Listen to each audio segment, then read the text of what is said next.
I was a government major, which means I had to write a lot of papers. Now, when a normal student writes a paper, they might spread the work out a little like this. So,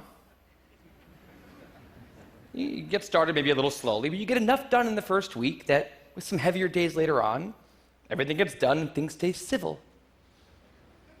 And I would want to do that like that. That would be the plan. I would have it all ready to go, but then actually the paper would come along, and then I would kind of do this. And that would happen every single paper. But then came my 90-page senior thesis, a paper you're supposed to spend a year on. I knew for a paper like that, my normal workflow was not an option. It was way too big a project. So I planned things out, and I decided I kind of had to go something like this. This is how the year would go. So I'd start off light, and I'd bump it up in the middle months. And then at the end, I would kick it up into high gear. It's just like a little staircase. How hard could it be? Just walk up the stairs. No big deal, right? But then, funniest thing happened. Those first few months, they came and went, and I couldn't quite do stuff. So we had an awesome new revised plan. But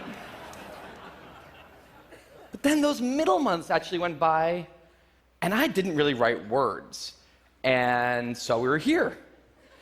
And then 2 months turned into 1 month, which turned into 2 weeks. And one day I woke up with 3 days until the deadline, still not having written a word. And so I did the only thing I could.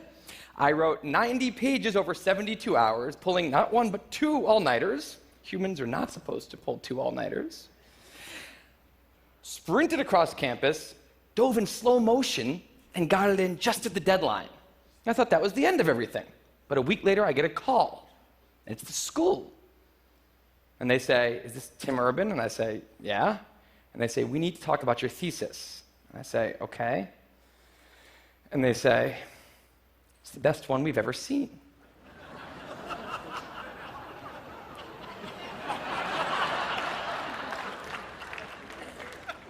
That did not happen. It was a very, very bad thesis. I just wanted to enjoy that one moment when all of you thought, "This guy is amazing." No, it was very, very bad. Anyway, today I'm a writer, blogger guy. I write the blog Wait, But Why? And a couple of years ago, I decided to write about procrastination. My behavior has always perplexed the non-procrastinators around me, and I wanted to explain to the non-procrastinators of the world what goes on in the heads of procrastinators and why we are the way we are. Now, I had a hypothesis that the brains of procrastinators were actually different than the brains of other people. And to test this, I found an MRI lab that actually let me scan both my brain and the brain of a proven non-procrastinator, so I could compare them, and I actually brought them here to show you today, and I want you to take a look carefully to see if you can notice a difference. And I know that if you're not a trained brain expert, it's not that obvious, but just take a look, okay? So here's the brain of a non-procrastinator. Now, here's my brain.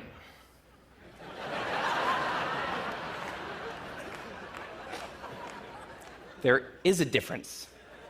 Both brains have a rational decision maker in them, but the procrastinator's brain also has an instant gratification monkey. Now, what does this mean for the procrastinator? Well, it means everything's fine until this happens. So the rational decision maker will make the rational decision to do something productive, but the monkey doesn't like that plan. So he actually takes the wheel, and he says, "Actually, let's read the entire Wikipedia page of the Nancy Kerrigan-Tanya Harding scandal, because I just remembered that happened. Then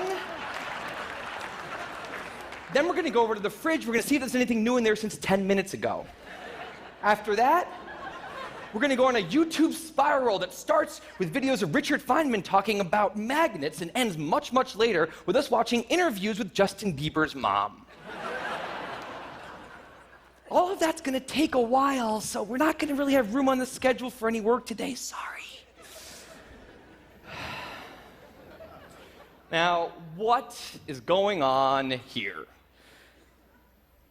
The instant gratification monkey does not seem like a guy you want behind the wheel. He lives entirely in the present moment. He has no memory of the past, no knowledge of the future, and he only cares about two things: easy and fun. Now, in the animal world, that works fine. If you're a dog and you spend your whole life doing nothing other than easy and fun things, you're a huge success. And to the monkey, humans are just another animal species he has to keep well slept, well fed, and propagating into the next generation, which in tribal times might have worked okay. But if you haven't noticed, now we're not in tribal times. We're in an advanced civilization, and the monkey does not know what that is, which is why we have another guy in our brain, the rational decision maker, who gives us the ability to do things no other animal can do. We can visualize the future. We can see the big picture.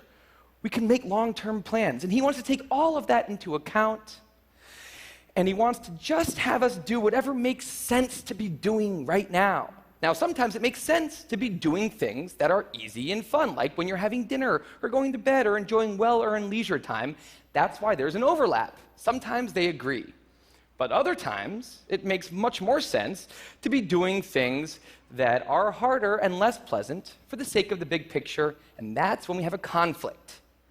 And for the procrastinator, that conflict tends to end a certain way every time, leaving him spending a lot of time in this orange zone, an easy and fun place that's entirely out of the make sense circle. I call it the dark playground.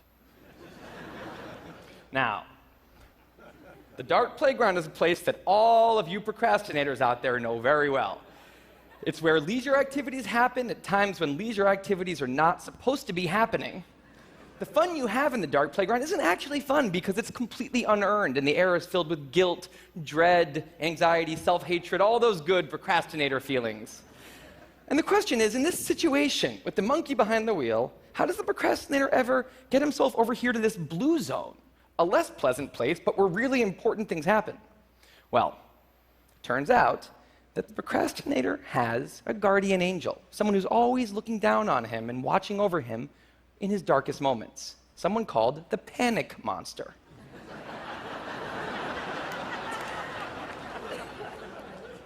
Now, the panic monster is dormant most of the time, but he suddenly wakes up anytime a deadline gets too close or there's danger of public embarrassment, a career disaster, or some other scary consequence. And importantly, he's the only thing that the monkey is terrified of. Now, he became very relevant in my life pretty recently because the people of TED reached out to me about 6 months ago and invited me to do a TED Talk.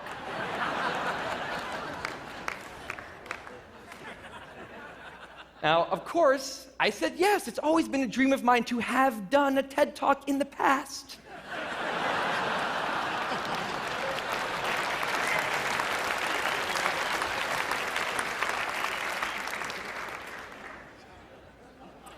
But in the middle of all this excitement, the rational decision maker seemed to have something else on his mind. He was saying, are we clear on what we just accepted? Do we get what's going to be now happening one day in the future? We need to sit down and work on this right now. And the monkey said, totally agree, but also let's just open Google Earth and let's zoom into the bottom of India, like 200 feet above the ground, and we're going to scroll up for 2.5 hours till we get to the top of the country so we can get a better feel for India.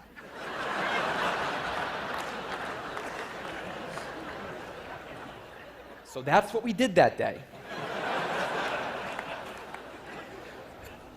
As 6 months turned into 4, and then 2, and then 1, the people of TED decided to release the speakers. And I opened up the website, and there was my face staring right back at me, and guess who woke up? So the panic monster starts losing his mind, and a few seconds later, the whole system's in mayhem.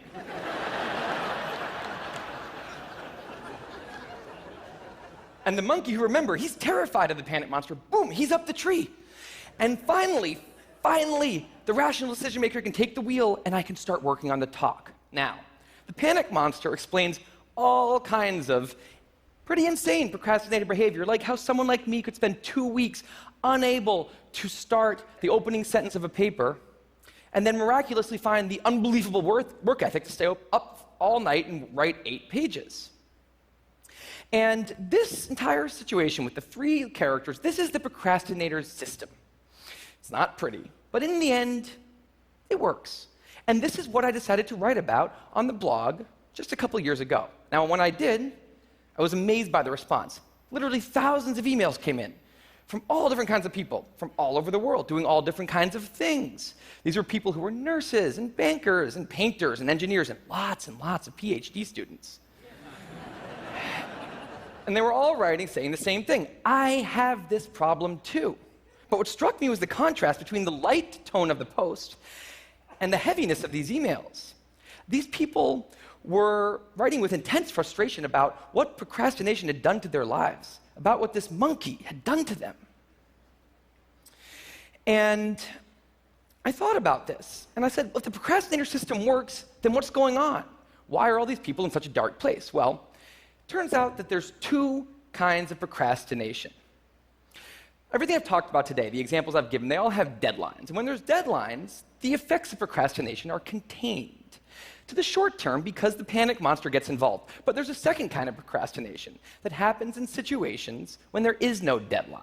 So if you want to have a career where you want to be a self-starter, something in the arts, something entrepreneurial, there's no deadlines on those things at first because nothing's happening at first, not until you've gone out and done the hard work to get some momentum, to get things going.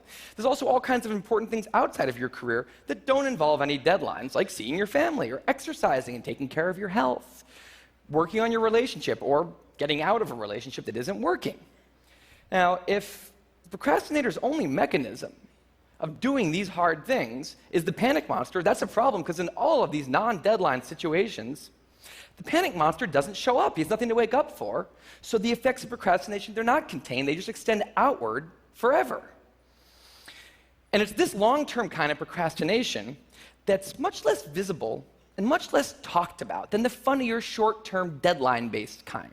It's usually suffered quietly and privately, and it can be the source of a huge amount of long-term unhappiness and regrets. And I thought, that's why these people are emailing, and that's why they're in such a bad place. It's not that they're cramming for some project. It's that long-term procrastination has made them feel like a spectator at times in their own lives. The frustration was not that they couldn't achieve their dreams, it's that they weren't even able to start chasing them. So I read these emails and I had a little bit of an epiphany that I don't think non-procrastinators exist. That's right, I think all of you are procrastinators. Now, you might not all be a mess, like some of us, and some of you may have a healthy relationship with deadlines. But remember, the monkey's sneakiest trick is when the deadlines aren't there. Now, I want to show you one last thing. I call this a life calendar. That's one box for every week of a 90-year life. That's not that many boxes, especially since we've already used a bunch of those. So I think we need to all take a long, hard look at that calendar. And we need to think about what we're really procrastinating on, because everyone is procrastinating on something in life. We need to stay aware of the instant gratification monkey. That's a job for all of us. And because there's not that many boxes on there, it's a job that should probably start today. Well, maybe not today, but sometime soon. Thank you.